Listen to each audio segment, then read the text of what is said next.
Yes, this looks to be nearly everyone. Let us begin, shall we? Though I am usually the first to hold forth at such events, I think on this occasion that honor should fall to you. They would be more inclined to take the word of the Warrior of Darkness. Indeed. In light of the subject matter, who better than thee to speak these truths?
Wicked White?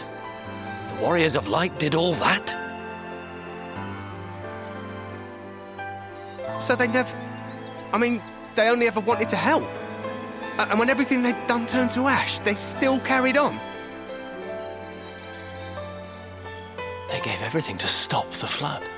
First their lives, then their souls. And they managed it too, in the end. They saved us. And we cursed their names.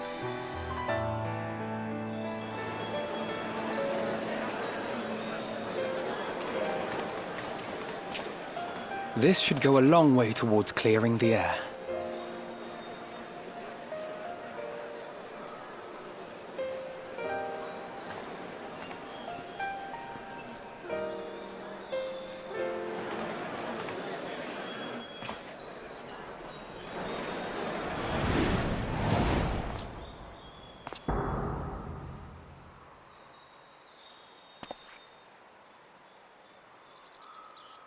Impossible.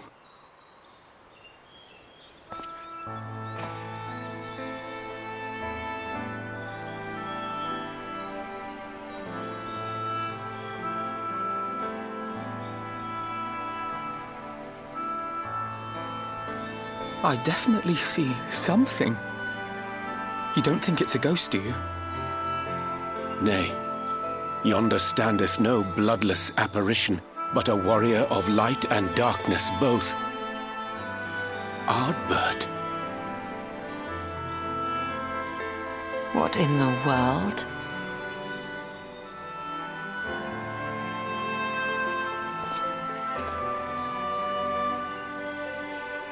It's you! The one who slew the Eater!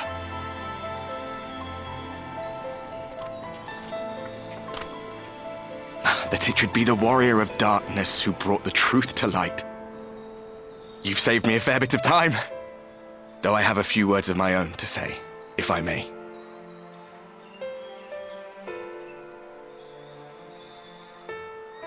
People of the Crystarium, I am Ardbert, one of those you know as a Warrior of Light. That's impossible. You should be dead. Aye, that I should. But as the world has been given new life, so too have I. I know not why I, and I alone, have been gifted this chance. But I do know this.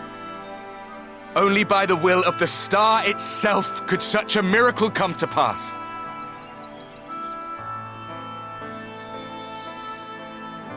The hero who stands before you now, the Warrior of Darkness, is not of this world. And the day will come when he must return to his home.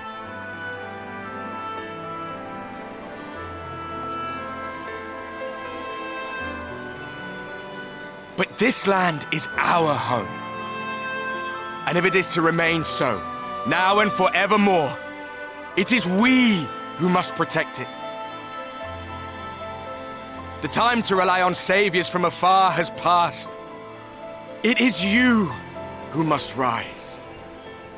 You who must become the new warriors of light! What? Us? Warriors of Light?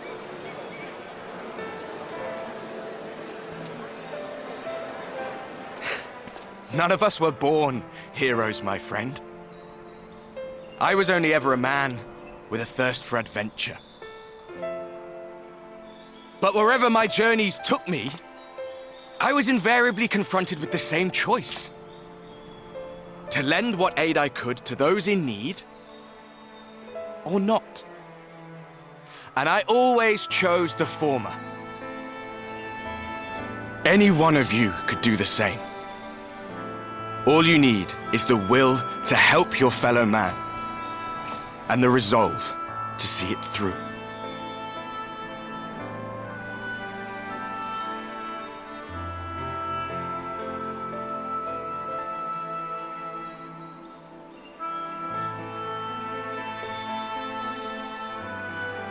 From thine own lips did we learn of Ardbert's fate, and by thy countenance I gather thou art not inclined to recant thy testimony.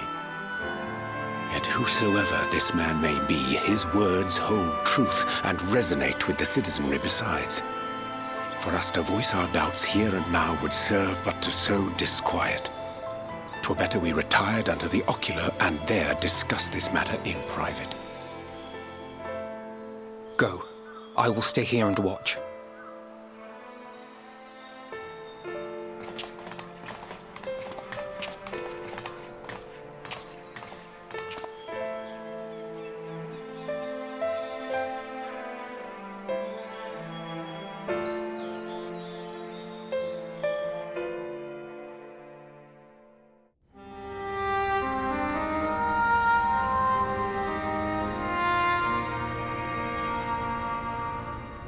So, that is a warrior of light of the first.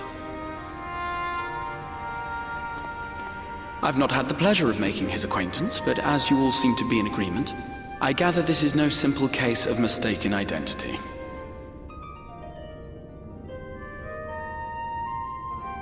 As far as I was able to discern, that was indeed Ardbert. It has been a long time, but not that long. Could he truly have been resurrected as he claims?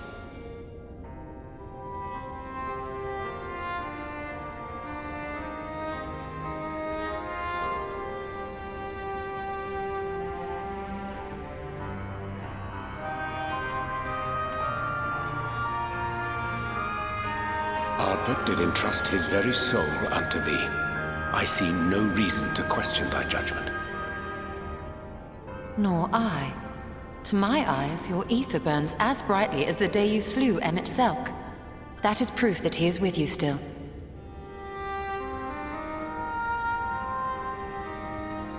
Yet that which standeth now before the people is far more than a passing imitation. I am reminded of the cardinal virtues, though a sin-eater he is not. Which leaveth but one plausible explanation. That he is an Ascian.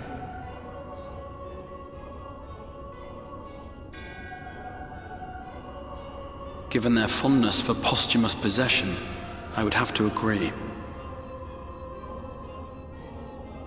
From what I understand, the Warriors of Light were laid to rest in Yulmore by those whom they had aided in life. At the time, some few still remembered them as heroes. Needless to say, 4 of them were subsequently exhumed to serve as the virtues. And if one knew where to look, Ardbert too would not have been difficult to find. Assuming then that this is indeed the work of an Ascian, my mind inevitably turns to the last remaining paragon to survive the Sundering.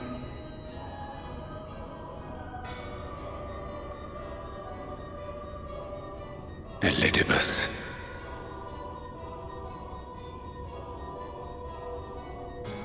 that Xenos hath reclaimed his own flesh is known. Thus evicted from his borrowed form, and cognizant no doubt of Emet-Selch's failure here in the First, 'tis quite possible the emissary chose Ardbert for his next vessel. Inhabiting the flesh of the fallen? My, that is unsavory. And they do this often, you say? Verily, for they possess no corporeal forms of their own. In what one may term their natural state, none save those gifted with the echo can perceive them. Indeed, when Elidibus intruded upon the waking sands, his presence did go unmarked by all save Minfilia and the Warrior of Light. On that occasion, I myself remained ignorant of his coming until after his departure. 'Twas only at a later juncture, when he deigned to appear before me in borrowed flesh, that I was finally able to take the measure of him. In such puppetry do the Ascians engage when they seek to influence the course of history. And they have gained much by it. Emet-Selch single-handedly built the Garlean Empire in this manner, while the Hebrea came close to conquering Eorzea, having taken possession of Thancred's living body. Yet it must needs be noted that the Ascians cannot avail themselves of all mortal vessels. For were they able to do so, none would serve as a better pawn than our own redoubtable champion.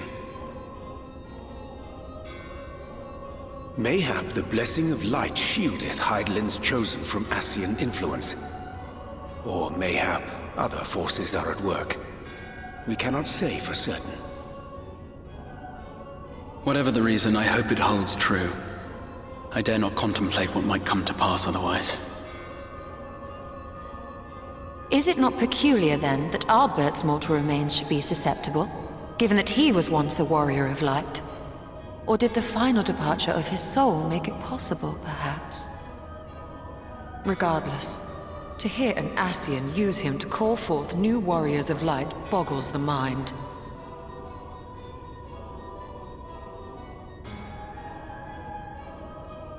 Elidibus hath ever been an enigma, his ostensible purpose being to preserve the balance between light and dark. When he made overtures towards me, however, I was afforded a glimpse behind the mask of the self-appointed emissary. I shall not defend mine actions, undertaken in pursuit of a better understanding of our foe as either wise or prudent. Nevertheless, what little I did glean may now prove useful. Elidibus possesseth a subtle mind, practiced in the art of manipulation. That he coaxed this star's most valiant heroes as far as the source with naught save half-truths is no trifling feat. And now I believe he doth employ his skills once more to some as yet unknown end. Though naught is certain, should my suspicions prove true, we shall have need of all our wits if we are to uncover and thereafter thwart his plot. Agreed. 'Tis plain that simply speaking out against him will not avail us. At best, it would only serve to confuse the people. And I would hesitate to do anything which might tarnish Ardbert's reputation once more, nor yours by association.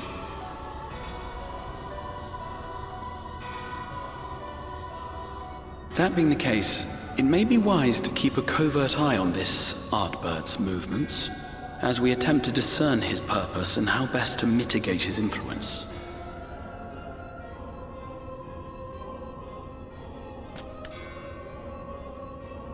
His performance appears to have concluded.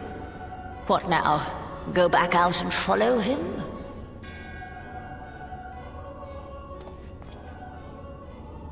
Twould appear Master Alphino already hath pursuit in mind, and I suspect one pair of eyes shall better serve our cause than half a dozen.